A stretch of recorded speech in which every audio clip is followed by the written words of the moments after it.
এবার শুরু হতে চলেছে দেশের সবচেয়ে বড় মোকদ্দমা আপকি আদালত রজত শর্মার সঙ্গে।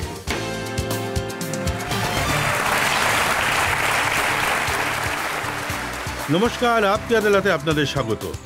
আপকি আদালতে আজ আমরা পেশ করব ক্রিকেট দুনিয়ার এক নামকরা তারকাকে, এক এমন প্লেয়ার যিনি খুবই পপুলার, কিন্তু যখন উনি মাঠে নামেন তখন ভালো ভালো বোলারেরও পা কাঁপতে থাকে।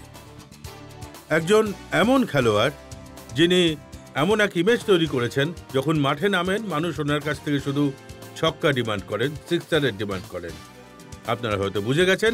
আমি আমন্ত্রণ জানাচ্ছি আপকি আদালতে ক্রিকেট দুনিয়ার সুপারস্টার যুবরাজ সিংকে। যুবরাজ সিং।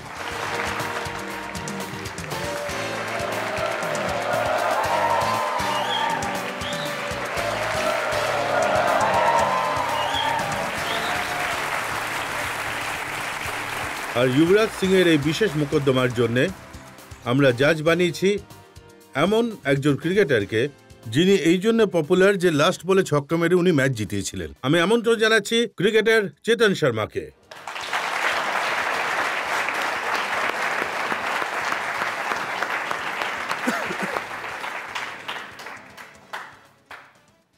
তো যুবরাজ, আশা করব আপকি আদালতে আজকে ছক্কার ঝড় উঠবে, তাই তো? ঝড় তো আপনি তুলবেন,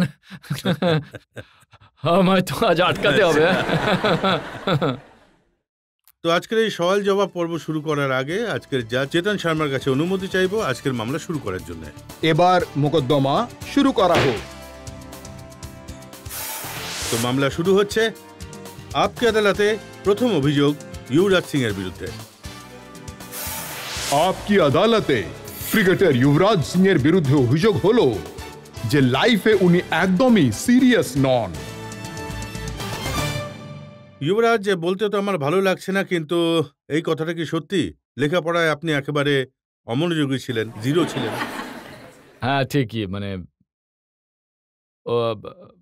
ওই কেজি টেজিতে যে ঠিক ছিলাম আর কি, ওই সময় পড়াশোনা বেশি হতো না।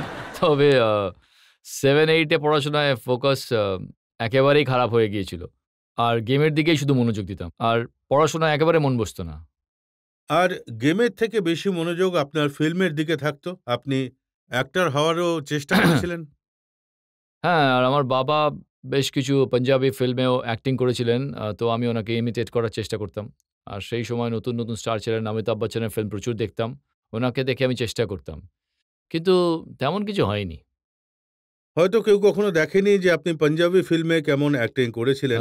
তার একটা ঝলক আপকি আদালতে আমি জনগণকে দেখাতে চাই যে আপনি না কিভাবে। দেখালেই তো ভালো, মানে তবে পাবলিক ডিমান্ড যদি থাকে তো একবার দেখেই নি, আমি আর কি অবশ্যই। করব।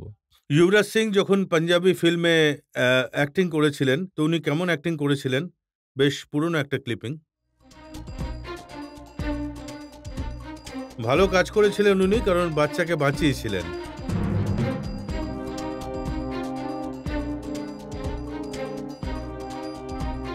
আর তার জন্য উনি প্রাইজও পেয়েছিলেন। আসলে এই সময় আমি স্কুলে বারবার ফেল করছিলাম, তো আমার বাবা আমায় বলল, বাবু তুই 1 মাসের জন্য পড়া থেকে ব্রেক নিয়ে নে, হয়তো তোর মাইন্ড একটু ফ্রেশ হয়ে যাবে তাহলে, আর আমার ছোটোবেলার একটা রোল করে দে। তো আমি বলি এটা বেশ ভালো আইডিয়া, তো স্কুল থেকে 1 বছর ছুটিও পেয়ে যাব। তো আমি চলে গেলাম আর এইরকম ছোটদের একটা রোল করি। কিছুদিন আগে শাহরুখ খানের থেকে ট্রেনিং নিচ্ছিলেন কিভাবে অ্যাক্টিং করতে হয়। শাহরুখ খান আমার খুবই পছন্দের, আর আমাদের পছন্দের অ্যাক্টর, আর ওনার সঙ্গে যখনই কথা হয় খুব মজা লাগে, খুব মজা করি, আর স্টেজে অনেকবার ওনার সঙ্গে হাসি ঠাট্টাও করেছি, তো ওনার সঙ্গে দেখা করে বেশ ভালোই লাগে। আর উনি আপনাকে দেবদাসের একটা ডায়লগ শেখাচ্ছিলেন হ্যাঁ। যে কিভাবে কौन कम वक्त बर्दाश्त करने के लिए पीता है। হ্যাঁ, ওটা উনি জানেন যে আমি খুবই একটা পাঞ্জাবি ফিল্ম করেছি, তো উনি বলেন পাঞ্জাবি ফিল্মে নিজের ডায়লগ ডেলিভারি করলে বেশ ভালো লাগবে, কারণ যদি হিন্দিতে বলতাম তো সেটা স্টেজে এক্সপোজ হয়ে যেত, তো সেই জন্য পাঞ্জাবিতে করি। তো বাস্তবে তো আপনার ইন্টারেস্ট ফিল্মে বেশি, ক্রিকেটে কম। হ্যাঁ, এইরকম একটা পারসেপশন তৈরি হয়ে গেছে আমার ব্যাপারে। বলা হয় যে আমার মনোযোগ প্রায় ক্রিকেটেই কম থাকে আর বাকি অন্য জিনিসে বেশি থাকে, তবে এটা একেবারেই ঠিক কথা নয়। আর আমি এটাও শুনেছি যে আপনার ছোটবেলাতেও ক্রিকেটে ইন্টারেস্ট ছিল না, আর আপনাকে যখন পাটিয়ালা পাঠানো হয়েছিল, নবজোৎ সিং সিধু খুব বড় খেলোয়াড়, উনি 5 দিন পর আপনার বাবাকে ডেকে বলে দিয়েছিলেন একে নিয়ে যান, ক্রিকেট খেলা এর দ্বারা সম্ভব নয়। হ্যাঁ, ঠিকই কথা। ওই সময় পাটিয়ালাতে খুবই ওখানকার প্লেয়াররা খুবই ভালো ক্রিকেট খেলছিল। তো আমার বাবা ভাবলেন যে নবজোৎ সিধু ওনার খুব ভালো বন্ধু ছিলেন, তাই ওনার কাছে যদি পাঠান তাহলে আমি হয়তো ভালো প্লেয়ার হব। এমনিতেই নবজোৎ সিং সিধু ওই সময় ইন্ডিয়ার হয়ে খেলছিলেন, তাই কখনো আসতেন, কখনো চলে যেতেন। তো ২-৩ দিন নিজের কাছে প্র্যাকটিস করান আর দেখেন যে আমি কেমন খেলি। উনি তারপর ১ সপ্তাহ পর আমার বাবাকে ফোন করেন আর বাড়িতে ডাকেন, নিজের ভাইয়ের বাড়িতে। তো ওখানে বসেছিলেন আর তারপর উনি বলেন যে, "ইয়োগ পাজি, আম আমার মনে হয় না তোমার ছেলে ক্রিকেট খেলতে পারবে। এর মধ্যে ওই জিনিসটা নেই। কি কি বলে না? ট্যালেন্ট নেই। ট্যালেন্ট নেই, দক্ষতা নেই।" তো আমার বাবা আমার মনে আছে ১৫-২০ সেকেন্ডের জন্য একদম চুপ হয়ে গিয়েছিলেন। উনি বুঝতে পারছিলেন না যে কি বলবেন। তো ২০ সেকেন্ডের পর আমায় বলেন, "বাবু, জিনিসপত্র তোল। তারপর আমি দেখছি তুই প্লেয়ার কি করে না হোস।"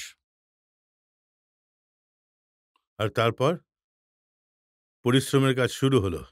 আ তারপর ৪-৫ বছর আমি ওনার অধীনেই ছিলাম। আমার যে ক্রিকেটের শিডিউল ছিল, সকালে ওঠা, দৌড়তে যাওয়া, তারপর কলেজের মাঠে আমার বাবা কোচ ছিলেন ডিএভি কলেজ চণ্ডীগড়ে। তো সকালে কলেজ যাওয়া, দুপুরে ফিরে এসে আমায় পরামর্শ দিতেন। বিকালবেলা আরও একটা স্টেডিয়াম ছিল চণ্ডীগড়ে, ওখানে প্র্যাকটিস হতো। তারপর সন্ধ্যেবেলায় জিম। আর আমার বাবা রাতে আমাদের বাড়ির ভিতরে গার্ডেন ছিল। তো আমার মা খুবই যত্ন করে ওই গার্ডেনটা পরিচর্যা করতেন। তো গোটা গার্ডেনটাই কেটে পরিষ্কার করে দেন। আর ওখানে টাইলস লাগিয়ে দেন এবং ১৭ ইয়ার্ডের একটা পিচ তৈরি করেন। নেট-ফেট লাগান আর ফ্লাড লাইটসের আলোয় উনি ভিজে টেনিস বল দিয়ে প্র্যাকটিস করাতেন। তো সিদ্ধুর কি কখনো এই ব্যাপারটা উপলব্ধি হয়েছে যে যাকে উনি বাতিল করে দিয়েছিলেন সে কিভাবে প্লেয়ার হয়ে গেল? হ্যাঁ, এরপর ৪-৫ বছর পরে আমি ভালো ক্রিকেট খেলতে শুরু করি। ইন্ডিয়া আন্ডার-19 এর জন্য সিলেক্ট হই। আর আনফরচুনেটলি ক্যাম্প আবারও পাটিয়ালাতে হয়েছিল। আর সিধু পাজি আবার আসেন দেখতে। আর একদম অবাক হয়ে যান আমায় ব্যাটিং করতে দেখে। আর মনে আছে উনি তখন আমার বাবাকে ফোন করে বলেন যে, "আমার ভুল হয়ে গেছে। আপনার ছেলের মধ্যে তো দারুণ ট্যালেন্ট আছে।" আমরা আপনার অ্যাক্টিং এর ক্লিপিং দেখেছি, ক্রিকেটেরও আমরা দেখেছি যখন ৬টা ছক্কা মেরেছিলেন। ওটা এমন একটা ছবি যেটা প্রতিটা মানুষের মনে গেঁথে আছে। সিরিয়াসলি ওই ছক্কা মারার পরিকল্পনা করেছিলেন নাকি ভেবেছিলেন আজ কিছু অ্যাক্টিং করে দেখাবো মাঠের মধ্যে? দেখুন, যদি এইরকম অ্যাক্টিং করা যেত তো আমি প্রতি ম্যাচে অ্যাক্টিং করতাম। কিন্তু ওই সময় মানে আমাদের কাছে ম্যাচ জেতাটা খুব ইম্পোর্টেন্ট ছিল। আর আগের দুটো ম্যাচে আমার পারফরম্যান্স তেমন আহামরি কিছু ছিল না। লাস্ট ২ ওভার পড়েছিল। তাই শুধু গিয়ে মানে প্রত্যেক বলকে মারতে হতো। কারণ ১৫ বা ২০ বল বাকি ছিল। আর আমার মনে আছে যে ওই দিন এক এক এক এক একজন ব্যাটসম্যানের ফিলিং থাকে বা যে কারোর একটা ফিলিং থাকে যখন আপনার ব্যাটে বল যখন ভালো লাগতে থাকে। তো ওই সময় যখন আমি প্র্যাকটিস করছিলাম আমার ফিলিং খুবই ভালো ছিল। কিন্তু আমার ভালো একটা পারফরম্যান্স হচ্ছিল না। তো ওই টুর্নামেন্টে আমি ভালো ফিল করছিলাম যে যখন বলটা লাগবে খুব ভালো লাগবে। তো ঐদিন মানে ঠাকুরের অশেষ কৃপা ছিল। ওই যে ৬টা ছক্কা আপনি মেরেছিলেন তার আগে আমি দেখেছিলাম যে ফ্লিনটফের সঙ্গে আপনার কিছু একটা ঝামেলা হয়েছিল। হ্যাঁ, অনেক প্রেম ভালোবাসার কথা হয়েছিল। তার আগে প্রায়ই আমাকে ফ্যান বা লোকজন জিজ্ঞাসা করেন যে, "আপনি ওনাকে কি বলেছিলেন? উনি আপনাকে কি বলেছিল?" তবে কি কথা হয়েছিল সেটা আমি এখানে বলতে পারব না। কিন্তু অনেক প্রেম ভালোবাসার কথা হয়েছিল। মানে আপনি বলছেন যে আপনি এমন গালাগাল দিয়েছিলেন সেটা পাবলিকের সামনে বলতে পারবেন না। ১ম এ গালাগালি খেয়েছিলাম। তারপর একটু ভালো করে বললাম। আর তারপর অ্যাকচুয়ালি ওটা বিল্ড আপ হয়ে গিয়েছিল এক ধরনের। যে এমন হয়ে গিয়েছিল যে ও আমায় কিছু বলল, আমি পাল্টা কিছু বললাম, আমি অ্যাগ্রেসিভ হয়ে পড়লাম, আমার মাথা গরম হয়ে গেল। অ্যাকচুয়ালি খুবই মাথা গরম হয়েছিল। একটা রিভেঞ্জ টাইপের ফিলিং এসে গিয়েছিল। যেমন ও আমায় কিছু বলেছে তাই আমাকেও কিছু করে দেখাতে হবে। তাই ওটা ন্যাচারালি যখন ৬ টা ছক্কা মারলাম তো খুবই মানে আপনি একেবারেই হিসেব মিটিয়ে হিসেব দিলেন। কড়ায় গন্ডায় চুকিয়ে দিলাম একদম। মহেন্দ্র সিং ধোনির স্টেটমেন্ট দেখেছিলাম যখন টি-20 ওয়ার্ল্ড কাপ হেরে গেছিলেন। তো উনি বলেছিলেন যে বেশিরভাগ প্লেয়ারের পারফরম্যান্স এই জন্য খারাপ হয় যে তারা রাতে পার্টিতে যায়। আর পার্টিতে যাওয়ার ব্যাপারে আপনার নাম লিস্টে সবার ওপরে থাকে। হ্যাঁ। আইপিএল এর সময় পার্টিতে যাওয়া, গভীর রাত অবধি জাগা, এর প্রভাব পারফরম্যান্সেও পড়েছে? দেখুন, একটা টুর্নামেন্ট আইপিএল এর পর ছিল, আর ওটা 2020 ওয়ার্ল্ড কাপ ছিল। প্রায় আমাদের মিডিয়ার স্বভাব হলো যে যখনই ইন্ডিয়ান টিম হারে তাদের অন্য ভুল জিনিস নিয়ে অভিযোগ চাপিয়ে দেওয়া হয়। এটা বলা হয় না যে আপনি খারাপ খেলেছেন, which is sometimes fair, sometimes unfair. তবে আই থিঙ্ক আমরা রেসপন্সিবল ইন্ডিভিজুয়ালস, ইন্ডিয়ার হয়ে খেলি, আর আমরা জানি যে আমাদের কান্ট্রি কতটা ইম্পর্ট্যান্ট আর কান্ট্রির নাম উজ্জ্বল করাটা কতটা ইম্পর্ট্যান্ট। আপনার বডি জানে, আপনি যদি রাতে পার্টি করতে যান, পরের দিন যদি ম্যাচ থাকে তাহলে আপনি ম্যাচে ভালো খেলতে পারবেন না। আইপিএল এর পার্টি নিয়ে তো অনেক খবর ছাপা হয়, ওখানে মডেলরা থাকে, অনেক মেয়েরা থাকে, আর অনেক প্লেয়ার নাকি ওইসব মেয়েদের নিয়ে নিজের রুমে চলে যেত। এইসব তো আমি কখনো শুনিনি। এইটা তো আমি আজ জানতে পারছি। দেখুন, আইপিএল হলো খুব বড় একটা ইভেন্ট, আর যেখানে ইভেন্ট হয় অবভিয়াসলি ক্রিকেট আর বলিউড দুটোই খুব পপুলার সাবজেক্টস ইন্ডিয়াতে। তো আপনি দুটোকেই যদি মিলিয়ে দেন তাহলে কন্ট্রোভার্সি তো থাকবেই। আর ওই কন্ট্রোভার্সি এমনই যে বলা হয় ওই পার্টিতে কোনো প্লেয়ার যাক বা না যাক, একজন প্লেয়ার আছে যুবরাজ সিং, যিনি প্রত্যেক পার্টিতে যান।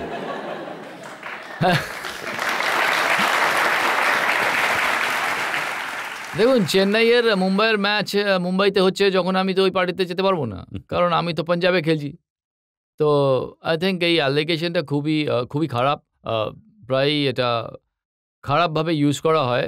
যখন আপনি ভালো খেলেন তো সব কিছুই আপনার ফেভারে থাকে, যখন আপনি খারাপ খেলেন তো আপনাকে রিলেট করে দেওয়া হয় মেয়ে বা পার্টি নিয়ে, বা আপনার ফিটনেস ঠিক নেই। তো আই থিঙ্ক দ্যাটস এই আনফেয়ার। জন্য আপনার ভালো করে পাবলিককে বলে দেওয়া উচিত যে সত্যিটা কি। না, সত্যি আমি ডিনাই করছি না যে আমি বাইরে যাই, কিন্তু 10 বছরের ক্যারিয়ারে আমি আজ পর্যন্ত ম্যাচের আগে বাইরে যাইনি। আর আমি শুধুমাত্র এমন প্লেয়ার নই যে পার্টি করা পছন্দ করে।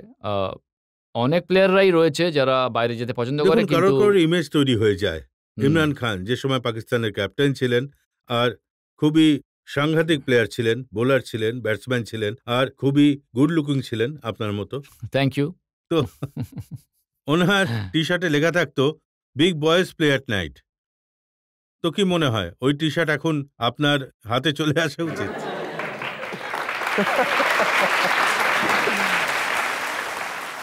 দেখুন, ইমরান খান ক্রিকেটে খুব বড় একটা নাম ছিল, ওই টি শার্টটা উনি পরলেই ভালো হবে। তবে I think big boys have to play at day at the ground, only then they can play at night. আর ওই সব বিগ বয়েজ যখন ডেতে খেলেন আর হেরে যান, আর তারপর রাতে পাবে গিয়ে লোকজনের সঙ্গে ঝগড়া করেন।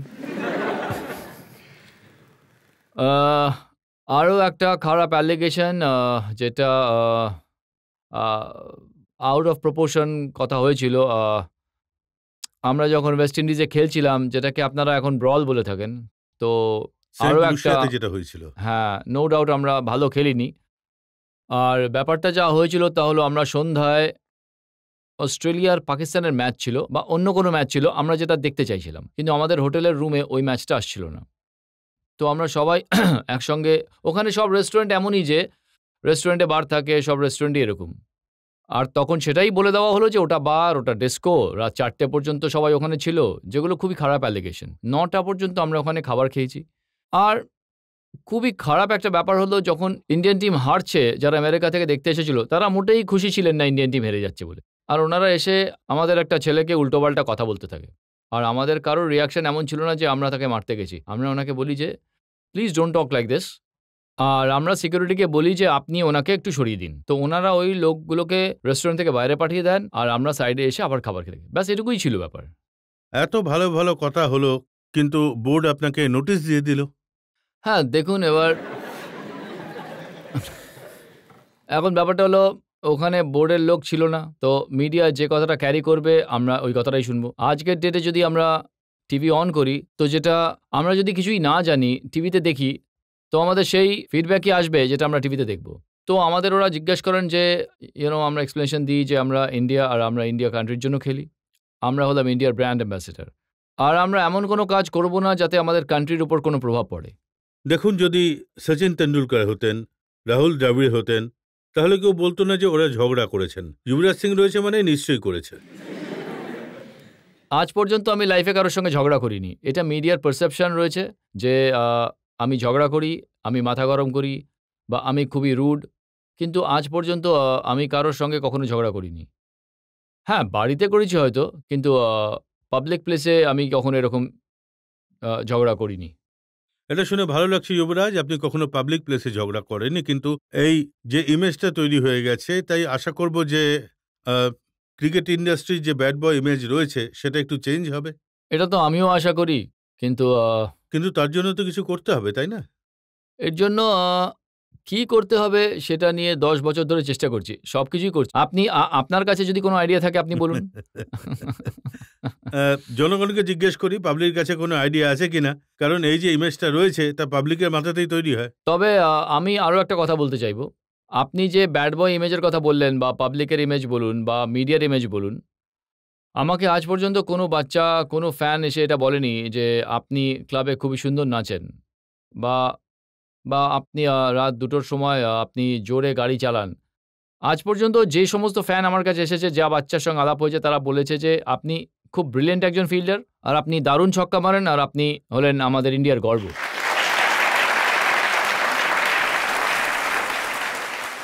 আপনি চান তো এই ব্যাড বয় ইমেজ যেটা রয়েছে এটা ঠিক হয়ে যাক? তার কিন্তু একটাই উপায় রয়েছে, যখনই মাঠে নামবেন ছক্কা হাঁকাবেন। এই চেষ্টা চালিয়ে যাব। যুবরাজ, আমার কাছে অভিযোগের একটা লম্বা লিস্ট রয়েছে, কিন্তু আমাদের একটা ব্রেক নিয়ে নিতে হবে। আমরা একটা ব্রেকের জন্য থামবো, আর ব্রেকের পর আপকে আদালতে যুবরাজ সিং এর বিরুদ্ধে জনগণের মোকদ্দমার আরো এক পর্ব। টিভিতে রোজ প্রীতি জিন্টাকে হাক করতে আপনাকে দেখা যায়। আপনার স্টেটমেন্ট এসেছে যে প্রীতি জিন্টাকে যখন হাক করি it increases my energy level. তারপর ওনাকে বলতে হয়েছে যুবরাজ তো আমার ভাই হয়।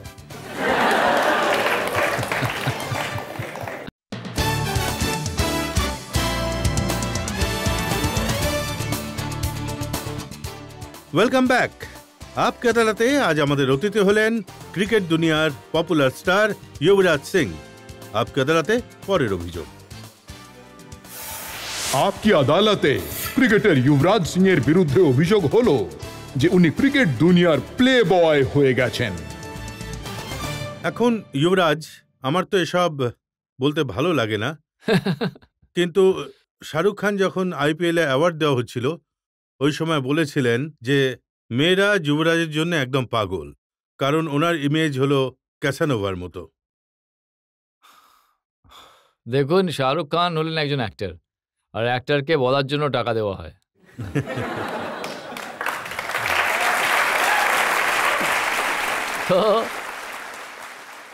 তো আমার মনে হয় যে শাহরুখ খানকেও কেউ এটা বলার জন্য টাকা দিয়েছিলেন, কারণ কথাটা ঠিক নয়। কিন্তু আপনিও কি কিছু বলেছিলেন শাহরুখের ব্যাপারে? আমাকেও টাকা দেওয়া হয়েছিল। জনগণকে বলে দিন, আপনিও বলেছিলেন শাহরুখ খানের কাছে মেয়েরা এই জন্য যায় না কারণ উনি করণ জোহরের সঙ্গে থাকেন।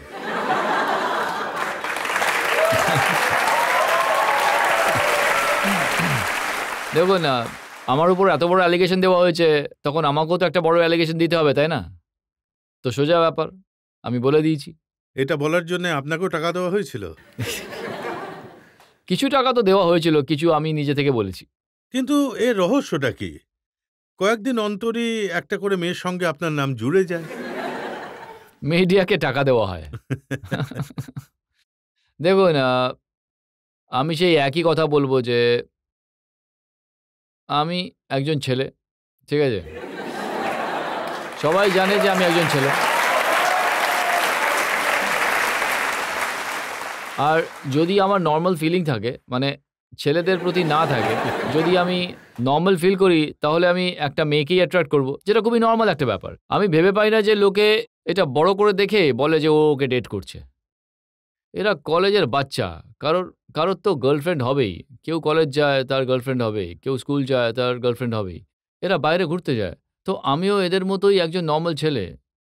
শুধু এটাই আলাদা যে আমি দেশের জন্য খেলছি, লোক আমায় চেনেন। তো আমার ব্যাপারে আমি যদি কারোর সঙ্গে বাইরে ঘুরতে যাই, সেটা পেপারে ছাপা হয়। না, এই ব্যাপারটা তো খুব ভালো, আপনি কোনো ছেলের সাথে ডেট করেন।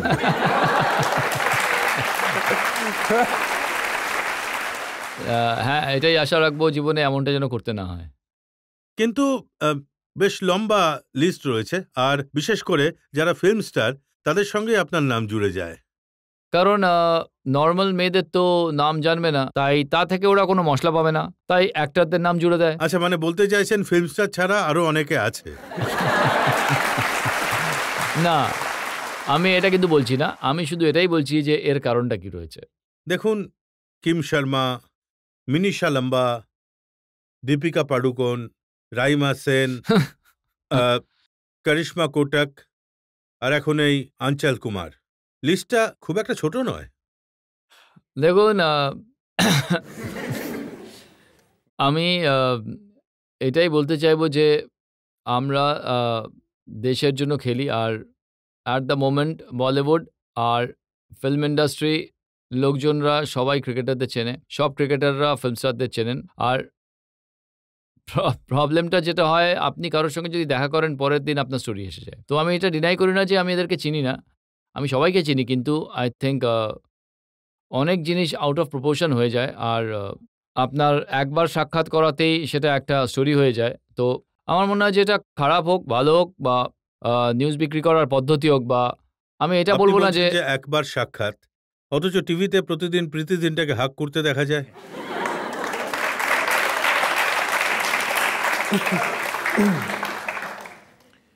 প্রীতি জিন্টা হলো আমাদের পাঞ্জাব টিমের ওনার, আমাদের বস উনি।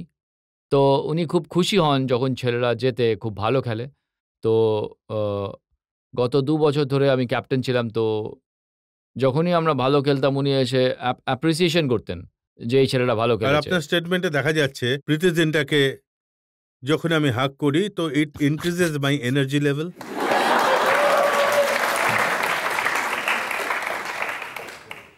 এতে কোনো খারাপ কথা তো নেই। আপনি আপনার একজন মেয়ে যে আপনার সঙ্গে ভালোভাবে সে দেখা করছে, আর আপনিও দেখা করছেন, তো সেটা একটা আনন্দের মোমেন্ট, আর সেটা আপনাকে এনার্জাইজ করে, এতে তো খারাপ কিছু নেই। আর তারপর ওনাকে বলতে হলো যে যুবরাজ তো আমার ভাই হয়। দেখুন, ব্যাপারটা এত বাড়াবাড়ির পর্যায়ে গেছিল যে লোকজন আলাদা আলাদা স্টোরি বলতে শুরু করে দিয়েছিল। তখন উনি রাখিই পরিয়ে দেন আমাকে। দীপিকা পাডুকোনের ব্যাপারে আপনি বলেছিলেন যে দীপিকা পাডুকোন আমার মন ভেঙে দিয়েছে, আমি বেশ সিরিয়াস ছিলাম। আমি এমনটা কখনো বলিনি। একটা খবরের কাগজে একটা আমি খবরের কাগজে দেখেছিলাম। এরকম স্টেটমেন্ট তো প্রচুর আসে, কিন্তু আমি এরকম কোনো স্টেটমেন্ট কখনো ও দিইনি। আচ্ছা, দ্যাটস আ রং আরো স্টেটমেন্ট। একটা স্টেটমেন্টে ছাপা হয়েছিল যে আমার প্রেমে ডুবে থাকতে ভালো লাগে। এটাও আমার স্টেটমেন্ট নয়। এটা আমার স্টেটমেন্ট হতেই পারে না। আর এটা এক জায়গায় ছাপা হয়েছে আজকাল কোনো ইতালিয়ান মেয়ের সঙ্গে আপনার চক্কর চলছে। এটাও আমার স্টেটমেন্ট নয়। দেখুন, সেই একই আজগুবি সব কথাবার্তা, আর এটা ভাববেন না যে এই কথাগুলোর মধ্যে কোনো সততা রয়েছে। কতটা সত্যি? 5%। আচ্ছা, এতে কি সত্যতা আছে? যেমন রাখি সাওয়ান্ত নিজে স্বয়ংবর করেছিলেন, তেমনি যুবরাজ সিংহ টিভিতে স্বয়ংবর করবেন? না, আসলে এটা বলা হয়েছিল যে আমি স্বয়ম্বর করতে চলেছি, কিন্তু আমার মনে হয় না যে আমি সেটা কখনো করতে পারবো। কারণ নাম যেটা এসেছিল প্রথমে ধোনির নাম এসেছিল ওনার হবে বলে, ওনার তো বিয়ে হ্যাঁ, হয়ে বিয়ে হয়ে গেল। গেল। এখন সবচেয়ে এলিজেবল ব্যাচেলর রয়েছেন আপনি। হ্যাঁ। না, আমার মনে হয় না যে আমি ওই ধরনের শো কখনো করতে পারবো। কারণ আই থিংক কারোর সঙ্গে হঠাৎ আলাপ হওয়ার পর তাকে বিয়ে করা আমার পদ্ধতি নয়। কেউ আপনার লাইফ পার্টনার হতে চলেছে আর তার সঙ্গে সারা জীবন কাটাতে হবে, তো ওনার সঙ্গে দেখা করা, সময় কাটানো, আর অনেকটা সময় কাটানোর পর চিন্তা করতে হবে যে এই মেয়েটার সঙ্গে আমায় গোটা জীবন কাটাতে হবে। আর আমি কি ওর সঙ্গে ভালো থাকবো, বা ও কি আমার সঙ্গে ভালো থাকবে? তো আমার মতে এটা লাইফে খুব বড় একটা স্টেপ। তাহলে এটাও বলে দিন আপনার পদ্ধতিটা কেমন হবে? আমার পদ্ধতি এটাই যে ইটস বিন আনফরচুনেট যে আমি আজ পর্যন্ত এমন পার্টনার পাইনি যাকে দেখে মনে হয়েছে যে আমি সারা জীবন কাটাতে পারবো। খামতি হয়তো আমার মধ্যেও থাকতে পারে, আমি এটা বলছি না যে খামতি ওর মধ্যেই থাকবে। তবে যেদিন আমার মনে হবে যে আমি গোটা জীবন এই মেয়েটার সঙ্গে কাটাতে পারবো, ওই দিন আমি অবশ্যই বিয়ে করব। কিন্তু এটা কি সত্যি যে আপনি খুবই দ্রুত ইমোশনালি আপসেট হয়ে পড়েন? আমি অবশ্যই ইমোশনাল, কিন্তু আমি কখনোই দেখাই না যে আমি ইমোশনাল। তো এই ব্যাপারেও আমি জীবনে অনেক ধরনের শিক্ষা পেয়েছি। তো আমি নিজের ইমোশন নিজের মধ্যেই রাখার চেষ্টা করি। এটা কি ঠিক যখন আপনি খুবই ইমোশনালি আপসেট হয়ে পড়েন তখন আপনার মা আপনার সঙ্গে কোনো ট্যুরে যান, ঘুরতে যান, আপনার খেয়াল রাখবেন বলে? না, এরকম কোনো কারণে আমার মা কখনো আসেন না। আমার মা আমাকে বলতেন, আমি যখন ছোট ছিলাম, তো আমি ওনাকে বলতাম, "আমি যখন ইন্ডিয়ার ক্যাপ্টেন হব, তো তোমাকে আমি সব জায়গায় ঘোরাবো।" তো ওই কথাটা আমার বেশ ভালো লাগে আর ইমোশনাল মনে হয়। আর আমার মা ক্রিকেট দেখতে খুবই ভালোবাসেন। কারণ আমার বাবা ইন্ডিয়ার হয়ে খেলেছেন। আর যেখানেই আমি খেলতে যাই, সেটা যেমন ইংল্যান্ড, অস্ট্রেলিয়া বা সাউথ আফ্রিকা, উনার ওখানে গিয়ে ক্রিকেট দেখতে ভালো লাগে। তো কবে সেই দিন আসবে যেদিন আপনি ক্যাপ্টেন হবেন আর ওনাকে নিয়ে সব জায়গায় যাবেন? দেখুন, ওটা তো আমার হাতে নেই। কিন্তু আ সব ক্রিকেটার বা আ সব সন্তানের এটাই স্বপ্ন থাকে যে সে নিজের কান্ট্রিকে নিশ্চয়ই লিড করবে। স্যার সত শ্রী আকাল সত জানাই। শ্রী আকাল জি। স্যার আমার আর গোটা জনগণের একটাই প্রশ্ন যে বেশিরভাগ ক্রিকেটার ফিল্ম স্টারের সঙ্গে অ্যাফেয়ার কেন করেন? ফিল্ম স্টারের সঙ্গে? ফিল্ম স্টারের সঙ্গে অ্যাফেয়ার কেন করেন?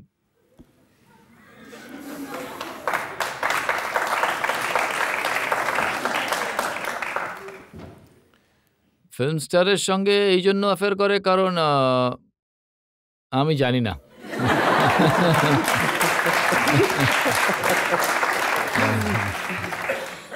আচ্ছা, এটা কি সত্যি যারা ফিল্ম স্টার রয়েছেন তারা আপনার সঙ্গে অ্যাফেয়ার করেন? হ্যাঁ, এটা হতে পারে।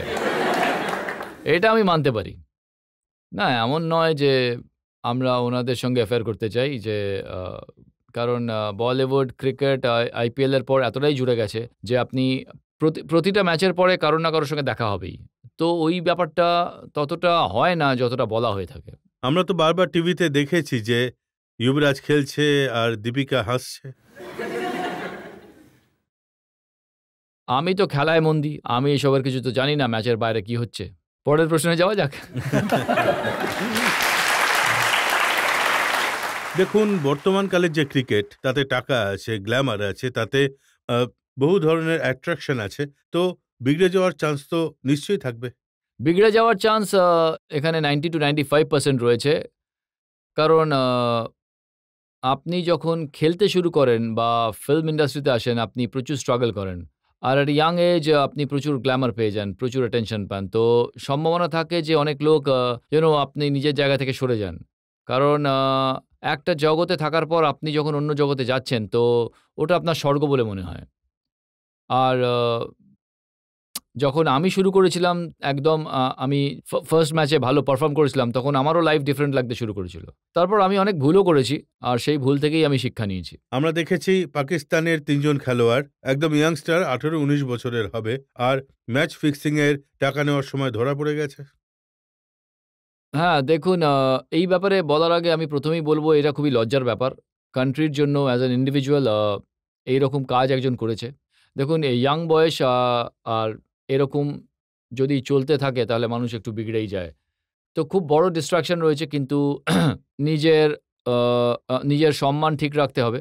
আমার মতে টাকার থেকে আপনার রাতের ঘুম বেশি জরুরি আরকি। কারণ যখন আপনি নিজের বালিশে মাথা রাখবেন তখন আপনি আরামে ঘুমোতে পারবেন। আপনি যদি আ আপনি যদি আ ঘুমানোর আগে নিজের মাথায় এত ব্যাগেজের মতন ওজন থাকে, তাহলে আমার মতে আপনার জীবনে কোনো লক্ষ্যই নেই। আমি রিপোর্টে দেখেছি যে ওনাদের মাথায় খুবই প্রেশার ছিল, যে ওনাদের আশা ছিল যে ওনারা আইপিএলে খেলবেন, প্রচুর টাকা আসবে, সেই বেসিসে ওনারা অনেক ধার করে ফেলেন, বড় বাড়ি বানিয়ে ফেলেন, বড় গাড়ি কিনে ফেলেন, আর ওদের ওপরে প্রেশার ছিল যে যেভাবেই হোক এই টাকা শোধ করতে হবে।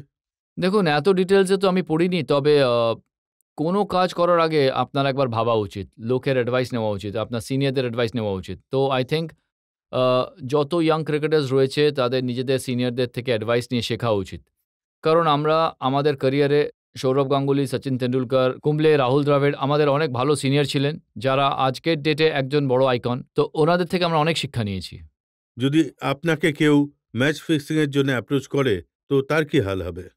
আমাকে কেউ ম্যাচ ফিক্সিং এর জন্য অ্যাপ্রোচ করতে পারবেই না। কারণ আমার যে বডি ল্যাঙ্গুয়েজ আর আমার যে ধরনের কথাবার্তা, হাঁটাচলা, নিজের দেশের ব্যাপারে আমি এতটাই স্ট্রং যে কেউ এসে আমায় এই ধরনের কথাবার্তা বলতেই পারবে না।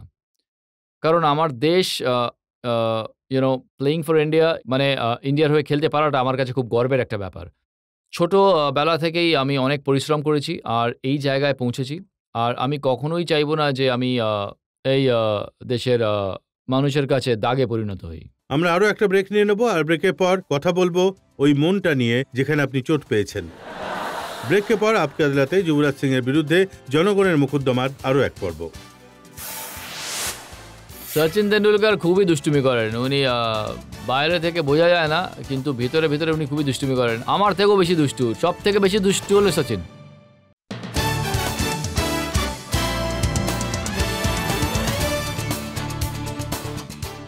Welcome back.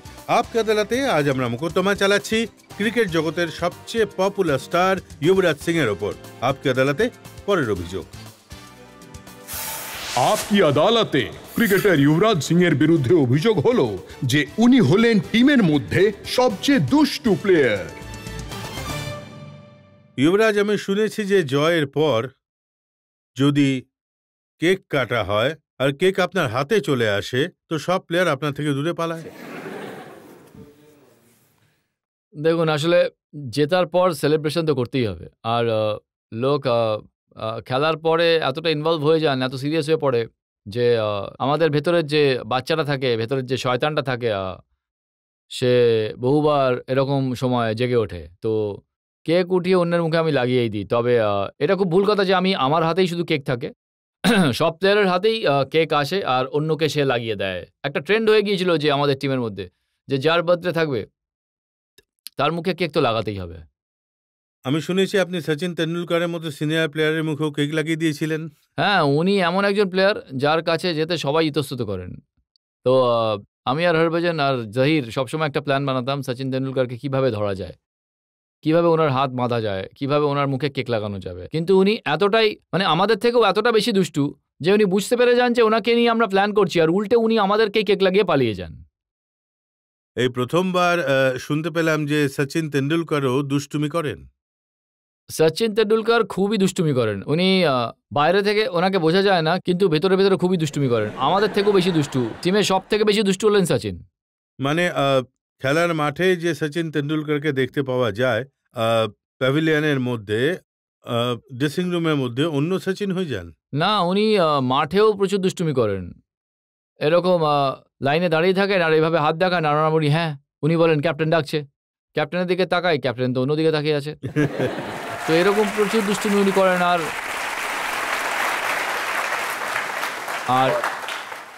আর ব্যাটিংয়ের সময় এত নার্ভাসনেস থাকে যখন ব্যাটিং করতে আসি, কিন্তু উনি মজা করতেই থাকেন ব্যাটিংয়ের সময়। যখন সচিনের মতো বড় প্লেয়ারের সঙ্গে ব্যাটিং করেন তো তখন আপনি ওনার তরফ থেকে কোনো রকম সাপোর্ট পান? আই থিঙ্ক ওনার একটা বিশেষ ব্যাপার হলো যে আপনি যখন ওনার সঙ্গে ব্যাটিং করবেন উনি আপনাকেই বড় প্লেয়ার বানিয়ে দেন। উনি আপনাকেই বলতে শুরু করে তুমি যতক্ষণ থাকবে ম্যাচ জিতবো, তুমি আউট হয়ে গেলে কিন্তু ম্যাচ হেরে যাবো। তো এতে এত কনফিডেন্স এসে যায় যে এত বড় একটা প্লেয়ার এরকম একটা কথা বললো, তো আপনি তখন নার্ভাসনেস জোন থেকে বেরিয়ে আসি। সচিন তেন্ডুলকরের মধ্যে এমন কি রয়েছে যে এত বছর ধরে খেলার পরেও উনি আজও ওয়ার্ল্ডের টপ ক্লাস ব্যাটসম্যান, আর যখনই মাঠে নামেন উনি রান করেন? ওনার সব থেকে ভালো জিনিসটা হলো যে উনি খুবই হাম্বল আর ডাউন টু আর্থ।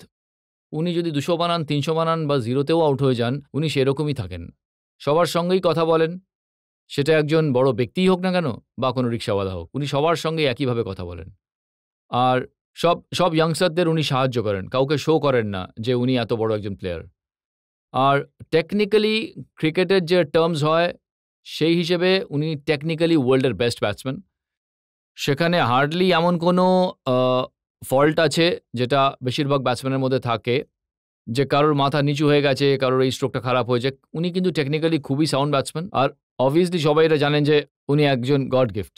আচ্ছা, এটা কিভাবে সম্ভব হয় যে বয়স বাড়ছে আর সচিন তেন্ডুলকর আরও ইয়াঙ্গার ব্যাটসম্যানদের মতো ব্যাটিং করছেন? উনি আজও 20 বছর খেলার পরে ওনার প্রিপারেশন একই রয়েছে, ঠিক যেরকম শুরু করেছিলেন। উনি ততটাই প্র্যাকটিস করতেন যতটা উনি কম বয়সে করতেন, আর ওনার ফোকাস একই রকম রয়েছে। ওনার কোনো ভ্রুক্ষেপই নেই যে উনি 10,000 রান করেছেন বা 20,000 রান করেছেন। ওনার মাথায় থাকে আগামী ম্যাচে উনি কী করবেন। পরের ম্যাচে যদি উনি আউটও হয়ে যান আর উনি এসে সেই একই ধরনের কমপ্লেন করেন, আমি কিভাবে আউট হয়ে গেলাম, তো উনি কখনো নিজের পারফরমেন্স নিয়ে স্যাটিসফাইড হন না। আমি শুনেছি যে আপনি সচিন তেন্ডুলকরকে গ্র্যান্ডফাদারের খেতাব দিয়ে দিয়েছেন। না, গ্র্যান্ডফাদার খেতাব মানে ওটা আমরা ওনাকে আসলে 20 বছর ধরে দেখছি। যখন ছোট ছিলাম তখন টেন্ডুলকারকেও দেখেছি টিভিতে, আর ইন্ডিয়ার হয়ে ম্যাচ জেতাতে। যাই হোক না কেন, সচিন তেন্ডুলকার এত বড় ক্রিকেটের একটা নাম। অ্যাকচুয়ালি 20 বছর ওনার হয়েই গেছে, কিন্তু উনি 4 দশক ধরে খেলছেন। 89 থেকে শুরু করেছিলেন, 90, 90-এর দশক, 2000, 2010 আর 2011। তো অ্যাকচুয়ালি ওনাকে 4টে যুগ ধরে আমরা দেখছি। তো ওনাকে আমরা গ্র্যান্ডফাদারই তো বলবো। কিন্তু উনিও আপনাকে সতর্ক করেছেন, এবার যদি গ্র্যান্ডফাদার বলেন তো সবাইকে বলে দেবেন আপনার কি কি নাম রেখেছে প্লেয়ার্সরা। হ্যাঁ, ওই ওয়ার্নিং আমি পেয়ে গেছি, তাই আপনি আমাকে দিয়ে ওই নামটা আর বলাবেন না, সেটাই ভালো হবে। আর আমি এটাও শুনেছি যে এই গোটা দুষ্টুমিতে সবচেয়ে বেশি আপনাকে যদি কেউ সঙ্গ দেয় সেটা হলো হরভজন সিং। হ্যাঁ, একদম। তো এই প্ল্যানগুলো ওই করে। ওই হলো আমাদের টিমের সব থেকে বেশি দুষ্টু। আচ্ছা, আপনি কিছু করেন না, আমি কিচ্ছু করি না। আমি শুধুমাত্র সঙ্গ দিই। ও তো একবার লিস্ট বানাচ্ছিল যে সৌরভ গাঙ্গুলিকে কিভাবে বোকা বানানো যায়। তো উনি কি করেছিলেন? পাকিস্তানের সঙ্গে ম্যাচ ছিল আমাদের, আর সেদিন ছিল এপ্রিল ফুল ডে। তো হরভজন সিং লিস্টে একটা প্ল্যান বানায় যে পরের দিন ম্যাচের আগে ওনাকে বলবো যে এই নিউজ আপনি নিউজের লোকেদের দিয়েছেন যে হরভজন সিং সিরিয়াস নয়, যুবরাজ সিংয়ের গেমে মন নেই, বা রাহুল দ্রাবিড় আমার কথা শোনে না। তো এইসব লিখে আমরা একটা লাইন বানাই, আর পরের দিন হরভজন ওই লাইনগুলো দেখিয়ে বলে আপনি প্রেসকে এইসব বলেছেন। আর সবাই এক এক করে নিজেদের জিনিসপত্র তুলে ড্রেসিং রুম ছেড়ে চলে যায়। তো সৌরভ দৌড়তে শুরু করে, আরে দাঁড়াও, আমার কথা শোনো। আর ও এতটাই নার্ভাস হয়ে গেছিলো যে দাদার পুরো কাঁদো কাঁদো অবস্থা হয়ে গিয়েছিল। আর সবাই একসঙ্গে বলে ওঠে, দাদা ইটস এপ্রিল ফুল। তো উনি বুঝতেই পেরেছিলেন, আর তারপর আমাদেরকে মারবে বলে তাড়া করে। এখন যত ক্যাপ্টেনের সঙ্গে আপনি কাজ করেছেন তাদের মধ্যে সবচেয়ে বেশি অ্যাগ্রেসিভ গাঙ্গুলি ছিলেন? অ্যাগ্রেসিভ ছিলেন গাঙ্গুলি, তবে সব থেকে বেশি যার আন্ডারে আমি খেলেছি সেই রাগী অ্যাগ্রেসিভ ছিল অনিল কুম্বলে। আপনার উপর খুব রাগ করতেন উনি? যখন বোলিং করতেন আর আমি থাকতাম পয়েন্ট পজিশনে, আর মোহাম্মদ কাইফ থাকতো কাভারে, আর যদি মাঝখান দিয়ে বল গলে যেত তাহলে আমাদের প্রচুর গালাগাল শুনতে হতো। তো অ্যাকচুয়ালি উনি খুবই ভালো একজন মানুষ, কিন্তু আমাদের উপর খুব রাগারাগি করতেন। মাঠে আপনারও রাগ কম হয় না? দু একটা এক্সাম্পল আছে আমার কাছে। এখন তো অগস্টের কথা চলছে, এই কিছুদিন আগেই আপনি যখন 12th ম্যান ছিলেন ওখানে শ্রীলঙ্কাতে, যে দর্শকদের সঙ্গে ঝগড়া করে ফেলেছিলেন। আমি কারোর সঙ্গে ঝগড়া করিনি, আমার ঝগড়া করার কোনো ইচ্ছেই নেই। জাস্ট যে ওনার বিহেভিয়ার আমাদের প্লেয়ারদের প্রতি খুবই খারাপ ছিল। আমাদের লাইনে একজন প্লেয়ার ছিল, তার সম্পর্কে উল্টোপাল্টা কথা বলছিল। ওনাকে গিয়ে বলি আপনি এই ধরনের কথা বলবেন না। তো আপনি এতটাও সোজা নন যে আপনি গিয়ে বলবেন ভাই এরকম বলবেন না।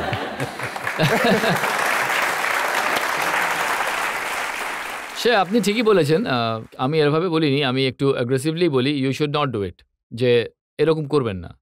তো ওনার বিহেভিয়ারে কোনো পরিবর্তন হয়নি, তাই আমরা গিয়ে যে অথরিটি ছিল অর্থাৎ আইসিসির যে প্রতিনিধি ছিল তাকে আমরা বলি দিস ইজ নট রাইট।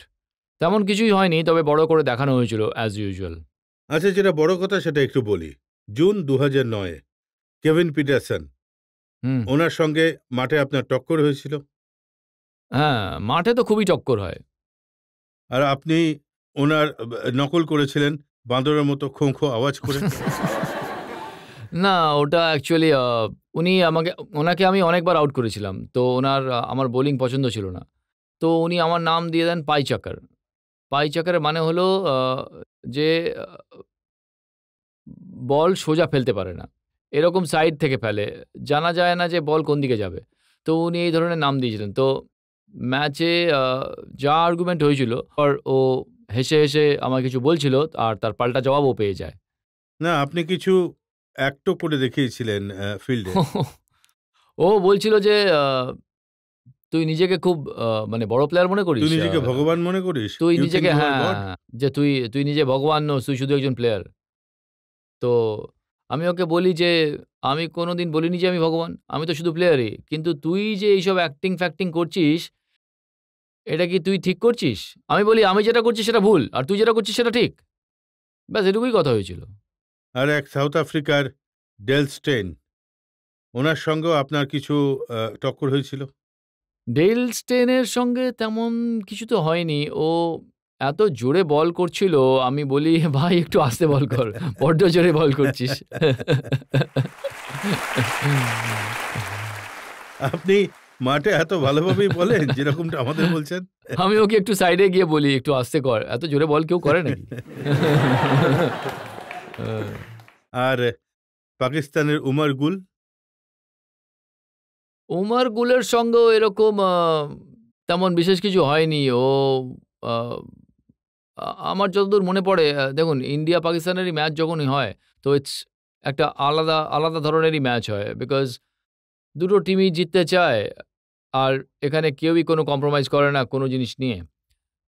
ভিতরে এত অ্যাগ্রেশন হয় কারণ যা আমাদের পাস্টে হয়ে গেছে আমরা সেটা নিয়েই আহ, আমরা ভাবতে থাকি। আমরা ইন্ডিয়া পাকিস্তানের ম্যাচ বলে মনেই করি না। পাকিস্তানেরও সেম চিন্তা ভাবনা থাকে, ইন্ডিয়ার কাছে হারা যাবে না, আর ইন্ডিয়ারও একই চিন্তা থাকে পাকিস্তানের কাছে হারা যাবে না। তো এখানে আর্গুমেন্ট তো একটা সবসময় থাকেই। তো আপনি বলছেন পাকিস্তানের সঙ্গে যখন ম্যাচ হয় তখন অ্যাগ্রেশন বেশি হয়, রাগ বেশি হয়? না, এক ধরনের ডিফারেন্ট টাইপের মানে চিন্তা ভাবনাটা একটু আলাদা হয় যে পাকিস্তানের কাছে ম্যাচ হারা যাবে না। কারণ যে কোনো দেশেরই টাই হয় বা ওই রকম কারণ পাকিস্তানের কাছে হারলে পাবলিক ধরে পেটাবে। সেটা তো আছেই। পাকিস্তানের কাছে হারলে পাবলিক পেটাবে, আর ওদেরও হয় ইন্ডিয়ার কাছে হারলে আমাদের জনতা পেটাবে। তো পাকিস্তানের সঙ্গে খেলতে নামলে একটা আলাদাই জোশ কাজ করে। এই সময়কার যারা প্লেয়ার রয়েছেন, আমি শুনেছি ধোনির সঙ্গে আপনার খুব ভালো সম্পর্ক, ক্যাপ্টেনের সঙ্গে। আমার সঙ্গে প্রত্যেকেরই ভালো সম্পর্ক। কিন্তু এই ব্যাপারটা আপনার খারাপ লেগেছে যে ধোনির বিয়েতে আপনি নাচার সুযোগ পাননি? হ্যাঁ, ও আমায় বিয়েতে ডাকেনি। এই প্রশ্নটা তো আপনার ওকেই করতে হবে, কারণ আমায় ডাকেনি। তাহলে হয়তো নাচার একটা সুযোগ আমি পেতাম। তো আপনারা জিজ্ঞেস করেননি, আরে ভাই বিয়েতে কেন ডাকলে না? আহ, ওকে যখনই জিজ্ঞাসা করতাম ও পালিয়ে যেত। বলতো আমার প্রেস কনফারেন্স আছে, আমায় নেটে যেতে হবে বা আমায় কোথাও খেতে যেতে হবে। তো আমাদের থেকে পালিয়ে বেড়াচ্ছে, ধরবো ওকে। একসঙ্গে আমরা ভেবে রেখেছি 11 জন মিলে ধরবো। নাকি আপনি আপনার বিয়েতে ধোনিকে নিমন্ত্রণ করবেন না? আমি তো ওকে একদম নিমন্ত্রণ করবো না। ও আমাকে 1 সপ্তাহ আগে বলেছিল যে তুই তাড়াতাড়ি বিয়ে করে নে। তো আমি বলি আমি তো করে ফেলবো। বলে না, তুই তাড়াতাড়ি বিয়ে করে ফেল, তোর বিয়েতে আমি নাচবো। কিন্তু আমি বলি তোকে বিয়েতে ডাকবে কে? তো আমি তোকে বলেই দিয়েছি যে আমি ওকে বিয়েতে ডাকবো না। কিন্তু এটাও শুনেছি যে যিনি সাক্ষী আছেন ধোনির স্ত্রী, ওনার সঙ্গে আপনার বেশ ভালো সম্পর্ক।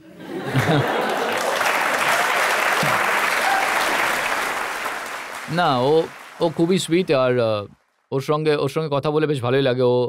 ও ধোনির একেবারেই অপোজিট। ধোনি একদম শান্ত আর কাম থাকে, আর সাক্ষী অনেক ইয়াং আর ভাইব্রেন্ট। আর তো ওরা ওরা বেশ সুইট একটা কাপল। তো ওর সঙ্গে কথা বলে আমি ধোনির ব্যাপারে বলি, দুজনে মিলে ওকে রাগাই। আমরা একটা ব্রেক নিয়ে নেব, আর ব্রেকের পর আপকি আদালতে যুবরাজ সিং এর বিরুদ্ধে জনগণের মোকদ্দমার আরও এক পর্ব। প্রত্যেক বড় টুর্নামেন্টের আগে যুবরাজ সিং এর হয় হৃদয়ে চোট লাগে, নয়তো বডিতে চোট লাগে।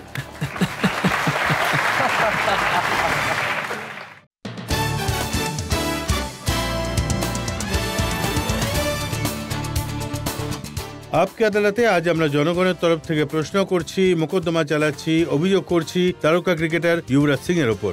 আপকি আদালতে পরের অভিযোগ। আপকি আদালতে ক্রিকেটার যুবরাজ সিং এর বিরুদ্ধে অভিযোগ হলো যে উনি নিজের দোষেই নিজের ফর্ম খারাপ করেছেন। যুবরাজ, আপনি সেই প্লেয়ার যখন মাঠে নামতেন তখন বিপক্ষ টিম ভয়ে কাঁপত। টি-20 ওয়ার্ল্ড কাপে, দুটো ওয়ার্ল্ড কাপে আপনার প্রতিপত্তি দেখা গেছে। কিন্তু বছর খানেক ধরে আমরা দেখছি আইপিএলের 14টা ম্যাচে আপনি মাত্র 255 রান করেছেন। ওয়ার্ল্ড কাপ টি-20-র 5টা ম্যাচে মাত্র 72 রান। এটা নিশ্চয়ই ভালো লাগছে না?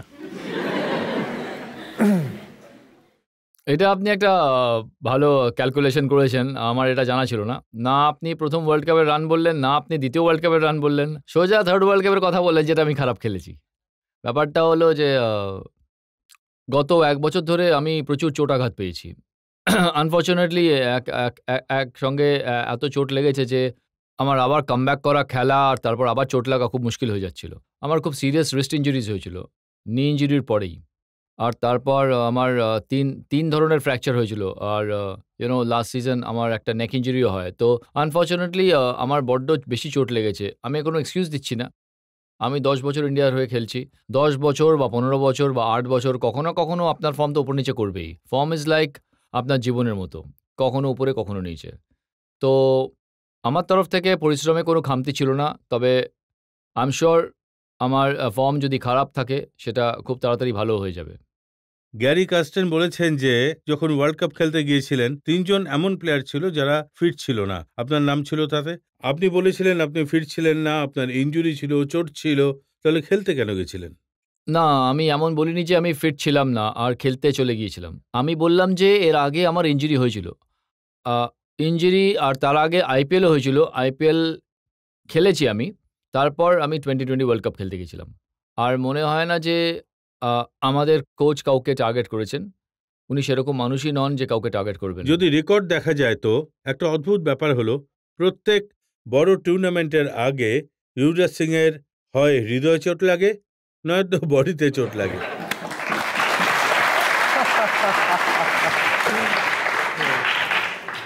মনে তো অনেক আঘাত চোট খেয়েছি। এখন শরীরে চোট লাগছে, তাই আই থিঙ্ক তাড়াতাড়ি দুতরফ থেকেই রিকভার হয়ে গেলে খুব ভালো হবে। আঙুলে চোট, কবজিতে চোট, কাঁধেও চোট, এমন কোনো জায়গা বাকি নেই যেখানে অপারেশন হয়নি? লাকিলি আমার কোনো অপারেশন হয়নি, তবে প্রচুর চোট লেগেছে। তো আপনার কি মনে হয় না যে অনেক বেশি ক্রিকেট খেলার জন্য চোট বেশি লাগছে, রিকভার করার সুযোগ পাওয়া যাচ্ছে না? না, ব্যাপারটা হলো যবে থেকে টি20 ফরম্যাট এসে গেছে, ক্রিকেট বড্ড বেড়ে গেছে। আগে 50 ওভার্স আর টেস্ট ম্যাচেস হতো। কারণ মানুষের বেশি আগ্রহ এখন টি20 দিকেই ঝুঁকেছে। কারণ আগের থেকে ফাস্ট পেসে গেম খেলা হচ্ছে। তো ব্যাপারটা হলো যে আপনি যত বেশি ক্রিকেট খেলবেন বা যে কোনো কাজ বেশি করবেন, আপনি চোট আঘাত বেশি খাবেন। তবে আপনাকে যদি আপনার মতো করে অ্যাজ প্রফেশনাল নিজের বডিকে ম্যানেজ করা দরকার, আপনার বোঝা দরকার আপনার জন্য কোন ক্রিকেটটা বেশি ইম্পর্ট্যান্ট, আপনার জন্য কোন সালটা বেশি ইম্পর্ট্যান্ট, বা আপনি অ্যাজ আ প্লেয়ার কতটা ইমপ্রুভ করতে চান, তো আপনাকে আপনার অ্যাজ আ প্রফেশনাল আপনার বডির খেয়াল রাখা দরকার। সন্দীপ পাটিল একবার বলেছিলেন যে যুবরাজ সিং এমন একজন প্লেয়ার যিনি কারোর কথা শোনেন না। ওকে যতই বোঝায় ও নিজের স্টাইলেই খেলে যায়, ওকে যতই বোঝানো হোক ও নিজের স্টাইলেই ফিল্ডিং করে যায়, আর ঠিক এই জন্যই ও চোট পায়। আমি সবার কথাই শুনি, কিন্তু করি নিজের মতো করে। কারণ আই ফিল যে যেভাবে আমি আমার দেশের হয়ে খেলেছি, যে মেজাজে আর যে ডেডিকেশন আর হার্ডওয়ার্ক করে এসেছি, আমি সেই পথটাই বেছে নিই। কারণ আমার যে অ্যাটাকিং ফ্রেম অফ মাইন্ড রয়েছে, আমার যে অ্যাগ্রেসিভ আমার যে বডি রয়েছে বা আমার টোন রয়েছে, ওইভাবেই আমি ইন্টারন্যাশনাল ক্রিকেটে সাকসেসফুল হয়েছি। আর যদি আমার মনে হয় আমি ওই জিনিসটা, তবে হ্যাঁ, যখন আপনি খেলতে শুরু করেছেন তখন অনেক ভুলও হয়, ভুল থেকেই সবাই শেখে। কিন্তু আমার মনে হয় না যে আমি যদি ওই অ্যাগ্রেসিভ বডি ল্যাঙ্গুয়েজ বা টোন যা কিছু রয়েছে সেগুলো ছেড়ে দিই, তাহলে আমি দ্বিতীয়বার সাকসেসফুল হতে পারবো। এখন দেখুন যেটা হয়, আপনি যখন মাঠে নামেন, যারা টিভিতে দেখছেন, মাঠে দেখছেন, তাদের হাততালি চলে আর কমেন্টেটর জোরে জোরে চেঁচিয়ে বলে ওঠেন এবার যুবরাজ সিং এসে গেছে, এবার দেখুন কত তাড়াতাড়ি রান উঠবে, আর পরের সেন্টেন্সেই বলেন আউট হয়ে গেছে। হ্যাঁ, শুনে মনে হলো আমি একমাত্র ব্যাটসম্যান যে আজ পর্যন্ত আউট হয়েছি। দেখুন, ক্রিকেট এমন একটা খেলা, সেখানে success rate is less than 50% for a batsman or bowler. আমার মনে হয় না যে এমন কোনো ব্যাটসম্যান আছে যারা প্রত্যেক ম্যাচে রান করে। এক্সেপশনাল ব্যাটসম্যান আছে, যেমন তেন্ডুলকর আছে, পন্টিং আছে, কিন্তু এই গেমে সাকসেস রেট খুবই লিমিটেড হয়। আমি আপনার কথা মনে নিচ্ছি যে ব্যাটিংয়ে সাকসেস রেট 50% হতে পারে, বোলিংয়ে উইকেট পেলেন বা নাই পেলেন সেটা আপনার হাতে থাকে না, কিন্তু ফিল্ডিং, বল ধরা তো আপনার হাতেই থাকে।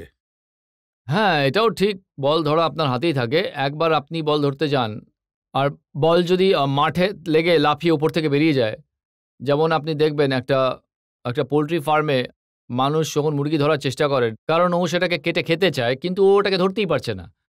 তো হাত তো ওনারও রয়েছে, সেও এক ধরনের ফিল্ডিংই করছে। তো অনেক সময় বলের মুভমেন্ট এমন হয় যে বল আপনার আইসাইট থেকে বেরিয়ে যায়। দেখুন আপনার ব্যাপারে বলা হয় যে আপনি খুবই ভালো ফিল্ডার, এমন ফিল্ডার যার হাতে বল গেলে ধরা পড়ে যাবেই, কিন্তু এখন এমন হয়ে গেছে আপনার পয়েন্ট থেকে সরিয়ে আপনাকে মিড অফে পাঠিয়ে দেওয়া হয়েছে। হ্যাঁ, ঠিক কথা। আমি নিজেই পয়েন্ট থেকে সরে মিড অফে গেছি, কারণ আমার মনে হচ্ছিল না গত 1 বছর ধরে আমি পয়েন্টে ফিল্ডিং করতে পারবো, কারণ আমার অনেক ইনজুরি হয়েছিল। আর ইনজুরির পর যখন আপনি ফিরে আসবেন আপনার বেশ খানিকটা টাইম লাগে ওই পজিশনে যেতে। আর পয়েন্ট আমার মতে ওয়ান ডে ক্রিকেট বা টেস্ট ক্রিকেট এমন একটা জায়গা যেখানে বল প্রচুর আসে, খুব জোরে আসে। তো তার জন্য আপনার রিফ্লেক্সেস 100% হওয়া উচিত। তো আপনার বডি 100% ফিট হতে হবে। আর আ আপনার কোনো ধরনের চোট থাকা চলবে না শরীরে। তো গত ২ টো টুর্নামেন্টে আমি পয়েন্টে ফিল্ডিং করেছি, যেটা আমার ভালো লাগছিল। কিন্তু আর আমি আশা করছি যে আমি খুব তাড়াতাড়ি ফিট হয়ে যাব আর আবার পয়েন্টেই ফিল্ডিং করব। আপনি বলছেন যে যা কিছু খামতি ছিল তাতে বড় রোল ছিল আপনার ইনজুরির, কিন্তু না, আপনার আমি তেমনটা বলিনি যে রোল শুধু ইনজুরিরই ছিল। আমি বলেছি যে ওই সময় ইনজুরি বেশ কয়েকবার হয়েছিল। কিন্তু তার প্রভাব আপনার পারফরম্যান্সে হ্যাঁ, পড়েছে। অবশ্যই। কিন্তু খবরের কাগজে কি লেখা হলো, আইপিএলে যখন আপনি খেলছিলেন তো আপনি ইচ্ছা করে আন্ডার পারফর্ম করলেন, কারণ কুমারা সাঙ্গাকারাকে কিংস ইলেভেনের ক্যাপ্টেন করে দেওয়া হয়েছিল আর আপনাকে সরিয়ে দেওয়া হয়েছিল। যখন খারাপ কথা বলা হয় তখন আমি সেইসব নিয়ে মাথা ঘামাই না যে ঠিক আছে, আপনি খারাপ খেললে আপনার ক্রিটিসিজম হয়, আপনি ভালো খেললে সবাই আপনার প্রশংসা করবে। কিন্তু এই যে অ্যালিগেশন ছিল যে ও ইচ্ছে করে পারফর্ম করছে না, বিকজ ওকে ক্যাপ্টেন থেকে সরিয়ে দেওয়া হয়, এটা খুবই বাজে একটা allegation. It is as strong allegation as match fixing. আর যেটা একেবারেই অ্যাকসেপ্টেবল ছিল না। আমি খুবই হার্ট হয়েছিলাম সেটাতে। ইট ওয়াজ ভেরি হার্টিং। কিন্তু লোকের এই ব্যাপারটা মাথায় আসছিল না যে যেই এই রিপোর্ট আমার ব্যাপারে করেছেন বা পাঠিয়েছেন আমি জানি, আর আমার তার সম্পর্কে বলতে ভালোও লাগে না। তবে ওই সময় আমি ২ মাসের জন্য ইনজিওর্ড ছিলাম। আমার রিস্ট ইনজিওর্ড ছিল খুব বাজেভাবে। আর আমার ২ মাস লেগেছিল ফিরে আসতে। আর প্রথম ২-৩টে ম্যাচে আমি ভালো করে বল মারতেও পারছিলাম না। কারণ একটা বিল্ড আপ হয় ইনজুরির পর। আস্তে, আস্তে আপনি ফর্মে ফেরেন, আপনার ফিটনেস বেটার হয়। তো ওই সময় আনফরচুনেটলি আমরা ম্যাচ হেরেও যাচ্ছিলাম। আর এই অ্যালিগেশন দিয়ে দেওয়া হয়। আর সাঙ্গাকারার সঙ্গে আমি বসে কথাও বলেছিলাম। আই ওয়াজ ভেরি হ্যাপি যে ও ক্যাপ্টেন, টিমের ক্যাপ্টেন্সি করছে, কারণ ও শ্রীলঙ্কার ক্যাপ্টেন। তো আই এম সিউর আমাদের ফ্র্যাঞ্চাইজিও চাইছিল যে ও ক্যাপ্টেন হোক। কিন্তু আপনি ডেফিনেটলি টি-20তে খুবই ভালো প্লেয়ার, টি-20র এক্সপিরিয়েন্স প্লেয়ার, টি-20র বেশি বড় স্টার। তো আপনার মনে হয়নি যে সাঙ্গাকারার মতো প্লেয়ার ক্যাপ্টেন আর আপনি ওনার নিচে খেলবেন? না, এইরকম কোনো ইগো ইস্যুর ব্যাপারই নয় যে ও ক্যাপ্টেন আর আমি ওর নিচে খেলবো। অ্যাজ আ ক্যাপ্টেন আপনার একটা বড় অনার যে আমি পাঞ্জাবের হয়ে ২ বছর বেশ ভালোই খেলেছি। ফার্স্ট ইয়ার আমরা সেমিফাইনালে পৌঁছেছিলাম। সেকেন্ড ইয়ার যদি আমরা লাস্ট ম্যাচ জিতে যেতাম আমরা আবারও সেমিফাইনালে পৌঁছতাম। আনফরচুনেটলি পৌঁছতে পারিনি। তো এরকম কোনো ইগো ইস্যু হয় না যে আরে আমি ওর নিচে খেলবো। সাঙ্গাকারা ওয়ার্ল্ডের খুব বড় একটা প্লেয়ার, বা যে কোনো প্লেয়ার হোক। আমি ধোনির আন্ডারেও খেলেছি। অনেক ক্যাপ্টেন আছে যাদের আন্ডারে খেলেছি। তো এমন কোনো ইগো ইস্যু নেই। এটা তো শুধু হাইপ ক্রিয়েট করার জন্য বা কন্ট্রোভার্সি ক্রিয়েট করার জন্য এরকম বলা হয়ে থাকে। জনগণের মধ্যে থেকে যদি কেউ প্রশ্ন করেন, যখন আপনি একটানা অসফল হতে থাকেন সেই সময় কোন জিনিসে সবচেয়ে বেশি ভরসা রাখেন, ভগবানে নাকি পরিশ্রমে? ভগবানে তো সব মানুষই ভরসা রাখেন। আর পরিশ্রম তো ততটাই করতে হয়। আপনি যখন সফল হতে পারেন না তখন পরিশ্রম একটু বেশি করতে হয়। ভরসার সঙ্গে সঙ্গে কিছু ক্রিকেটারের কুসংস্কারও আছে, যেমন গ্রাউন্ডে যাওয়ার আগে তারা কিছু করে থাকেন, এই ধরনের আর কি। সুপারস্টিশিয়াস। এটা প্রত্যেকেরই আলাদা আলাদা থাকে। কখনো কখনো প্লেয়ার একটানা ভালো পারফর্ম করে তো ওনার মনে হয় আমার কাছে এই একটা ব্যাট রয়েছে তাই আমি রান করছি। তো কোনো প্লেয়ার আছে যারা লেফট প্যাড আগে পড়েন, তো ওটা একরকম একটা মানে নিজের বিশ্বাস হয়ে পড়ে। আমাদের একজন কিছু আছে। আমি ছোটবেলা থেকে আমি শুনেছিলাম যে তেন্ডুলকার লেফট প্যাড প্রথমে পড়েন, তো আমিও ওনাকেই কপি করি। আমাদের টিমে একজন প্লেয়ার আছে শ্রীশান্ত। ও তো বাস থেকে নামতেই চায় না যতক্ষণ না সবাই নামবে। তো ওকে টেনে নামানো হতো বাস থেকে। সেটা কিসের জন্যে? কারণ ওর বিশ্বাস ছিল যে ও যদি বাস থেকে সবার শেষে নামে তাহলে ওর পারফরমেন্স ভালো হবে। এখন এই কথাটা শুনে শ্রীশান্ত কিন্তু পরের বার বাস থেকে সবার আগে নামবে, দেখে নেবেন আপনি। খবরের কাগজে একটা খুবই ইন্টারেস্টিং জিনিস ছেপেছে যে যুবরাজ সিং এর সাম্প্রতিক খারাপ ফর্ম কারণ ওনার কেতুর অন্তর্দশা খারাপ রয়েছে। আর জ্যোতিষ অনুযায়ী ডিসেম্বর 2010-এর পর যুবরাজ সিং এই দশা থেকে মুক্তি পাবেন। তার মানে আরো 4 মাস অপেক্ষা করতে হবে। তো আমরা আশা রাখতে পারি যে যখন 2011-তে ওয়ার্ল্ড কাপ হবে সেখানে যুবরাজ সিং ওয়ার্ল্ড কাপ জিতিয়ে আনবেন ইন্ডিয়ান টিমের হয়ে। রাহু কেতু যাই হোক না কেন আমি এইসবে বিশ্বাস করি না। আমি বিশ্বাস করি নিজের কান্ট্রিকে রিপ্রেজেন্ট করাতে, পরিশ্রম করাতে, ডেডিকেশন এবং হার্ড ওয়ার্কে। হ্যাঁ, অবশ্যই বহু মানুষ এইসব কিছু মানেন, তবে আমি এইসব মানি না। তো ইমপ্রুভ করার জন্য আপনি কি করেন? ইমপ্রুভ করার জন্য গত 10 বছর ধরে যেটা করে আসছি, পরিশ্রম করছি। আমাদের যে গোলস কি আছে ওয়ার্ল্ড কাপ অবধি পৌঁছানোর জন্য, আমাদের যে নেক্সট সিরিজ আছে সেটাতে কনসেন্ট্রেট করা, অস্ট্রেলিয়া, নিউজিল্যান্ড, সাউথ আফ্রিকা। আর যত ভালো শেপে বডি স্ট্রং থাকবে আর মেন্টালি ফোকাস থাকবে, যত ডিস্ট্রাকশনের কথা আপনি যা যা বলছেন এইসব থেকে দূর থাকা যায়, খবরের কাগজ কম পড়া, টিভি না দেখা, আর শুধু ক্রিকেটের দিকে মন দেওয়া। আর আপনার বডিতে আপনার ওজন বেড়ে গিয়েছিল, আর যখন আপনি মাঠে নামছিলেন তখন একটু ভুঁড়ি দেখা যাচ্ছিল। হ্যাঁ, ওটাও একটা আলাদা ধরনের অ্যালিগেশন ছিল। যখন আমার পারফরমেন্স ভালো হচ্ছিল না, তখন বলে দেওয়া হয় আপনার ওয়েট বেড়ে গেছে, আপনার এই ধরনের চোট লেগেছে, বা আপনি কোথাও বাইরে ঘুরতে গেছেন। তো আই থিঙ্ক এত কিছু, আমি কোনো 10 কিলো ওয়েট পুট অন করে আসিনি। লোক এটা বোঝে না। আমার ইনজুরি জন্যই এটা বলা হয়েছিল যে আপনার এখন দৌড়ানো বারণ, কারণ আপনি যদি দৌড়ন তাহলে আপনার হাতে মুভমেন্ট হবে, তারপর ইটস ইম্পর্ট্যান্ট আপনি এখন রেস্ট করুন, আর 1 মাস বা 1.5 মাস পর আপনি ট্রেনিং শুরু করুন। আপনি এটা বললেন না যে ভুঁড়ি কি করে বাড়লো? ভুঁড়ি ভুঁড়ি তো যখন আপনি বেল্ট টাইট করে বাঁধেন তখন আপনার পেট বেরিয়ে আসে। তো আপনি এই শোয়ে বেল্ট ঢিলে করে বেঁধেছি যাতে আমার পেটটা দেখা না যায়। এরকম ভুঁড়ি টুড়ি কিছু বাড়েনি। এমনি কথাবার্তা শুরু হয়েছিল। আমার মতে আমি আমার বডির খুব খেয়ালই রাখি, কারণ অ্যাজ আ প্রফেশনাল আমি ইন্ডিয়ার হয়ে খেলি, আর আমি জানি আমার কী কী রেসপন্সিবিলিটি রয়েছে টুয়ার্ডস মাই কান্ট্রি। যুবরাজ, আমরা আশা করব যে আপনার পারফরমেন্স ঠিক হয়ে যাবে, আপনার ফিটনেস ঠিক হয়ে যাবে, আর আপনি অবশ্যই ইন্ডিয়ার জন্য পারফর্ম করবেন এবং আরও একবার বিজয়ী প্লেয়ারের রোল আপনি পালন করবেন। আমরা একটা ব্রেক নিয়ে নেব, আর ব্রেকের পর আপকে আদালতে শুনবো আজকের জাজ চেতন শর্মার ফয়সালা যুবরাজ সিংয়ের ওপর জনগণের এই মোকদ্দমার।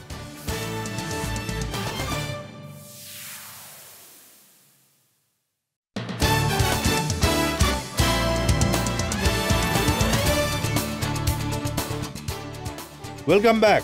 আপকে আদালতে আজ কাঠগড়ায় রয়েছেন ক্রিকেট স্টার যুবরাজ সিং। আপকে আদালতে আমরা সব ধরনের অভিযোগ যুবরাজ সিংয়ের বিরুদ্ধে এনেছি। আমরা যুবরাজ সিংকে জিজ্ঞাসা করেছি ওনার ব্যাট বয় ইমেজের ব্যাপারে, আমরা যুবরাজ সিংকে জিজ্ঞাসা করেছি ওনার ক্রিকেট ক্যারিয়ারের ব্যাপারে, ওনার ব্যাট ফর্মের ব্যাপারে, ইনজুরির ব্যাপারে। এখন সময় আপকে আদালতে আজকের জাজ চেতন শর্মার ফয়সালার। আপনি এই দেশের এত ইম্পর্ট্যান্ট একজন প্লেয়ার যে যদি যুবরাজ সিং ভেতরে ব্যাটিংয়ের জন্য যান, বোলারের রাতের ঘুম কিন্তু তাতে উড়ে যায়। আপনার সময় যদি আমি খেলতাম তাহলে আমারও ঘুম আসতো না।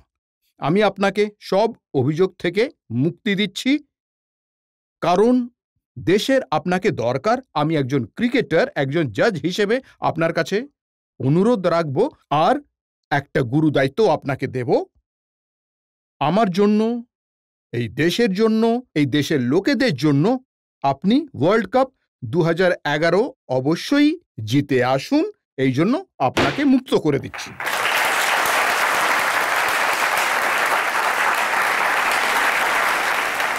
যুবরাজ, আমাদের শুভকামনা রইল আপনার সঙ্গে, দেশের জনগণের শুভকামনা রইল আপনার সঙ্গে। আমরা আশা করছি যে যুবরাজ সিং ভালো পারফর্ম করবেন ব্যাটিংয়ে, বোলিংয়ে, ফিল্ডিংয়ে। আর 2011 যে ওয়ার্ল্ড কাপ আসছে সেখানে যুবরাজ সিং হিন্দুস্তানের স্টার প্লেয়ার হবেন, হিন্দুস্তান টিম একদম জিতে আসবে, আর জনগণ আরও একবার ওনাদের সম্মান জানাবেন। এই শুভকামনা নিয়ে আজকের শো এখানেই শেষ করছি। পরের সপ্তাহে আবার দেখা হবে এক নতুন ব্যক্তিত্বের সাথে। ততক্ষণের জন্য নমস্কার।